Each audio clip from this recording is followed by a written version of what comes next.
साईं राम। भगवान श्री सत्य साईं बाबा और सद्गुरु श्री सिद्धेश्वर बाबा के चरणों में मेरा कोटि कोटि नमन।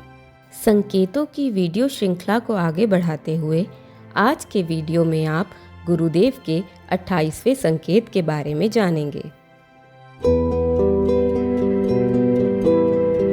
27वें संकेत के बाद गुरुजी शांत, स्थिर और काफी मौन हो गए थे। उन्हें कई मूलभूत तनावों से मुक्ति मिल गई थी। जब भी कोई व्यक्ति उनके पास आता था तो वे मन ही मन कहते थे, ईश्वर इसे आशीर्वाद दो, इसे सुख और शांति प्रदान करो। अब ध्यान करते समय गुरुजी की चेतना सर्वोच्च चेतना से संपर्क स्थापित कर रही थी। ब्रह्मरंध्र के निकट हल्का सा स्पर्श भी उन्हें इस प्रकार कंपकपा देता था मानो कि वे किसी महान सत्ता में विलीन हो जाएंगे। यह वास्तव में एक ऐसा अनुभव था जैसे कि मानो पानी की एक बूंद सागर में विलीन होने वाली हो और अपनी पहचान खोने वाली हो।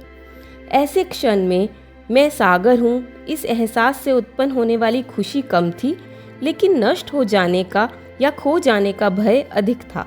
हालांकि उनके मन में तुरंत जो एक सकारात्मक विचार उभरा वह यह था कि उनकी व्यक्तिगत इच्छा ईश्वर की सर्वोच्च इच्छा में विलीन हो रही थी।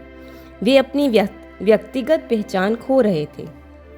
गुरुदेव को अपने भीतर सर्वशक्तिमान की पहली अनुभूति तब हुई जब उन्हें इस शक्ति का एहसास हुआ कि जो भी उनकी इच्छा होगी अब वही होगा।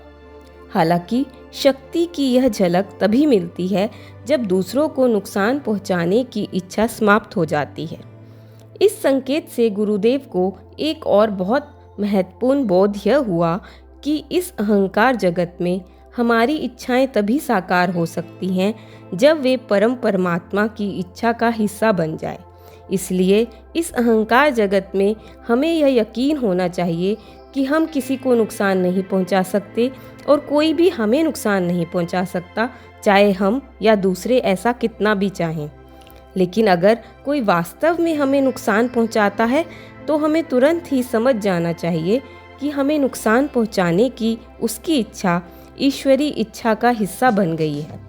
इसलिए हमें उस व्यक्ति के खिलाफ असंतोष दिखाने के बजाय, जो कि ऊपरी तौर पर नुकसान का कारण प्रतीत होता है, नुकसान को ईश्वरी इच्छा मानकर स्वीकार कर लेना चाहिए। तो यह था गुरुदेव का 28वां संकेत।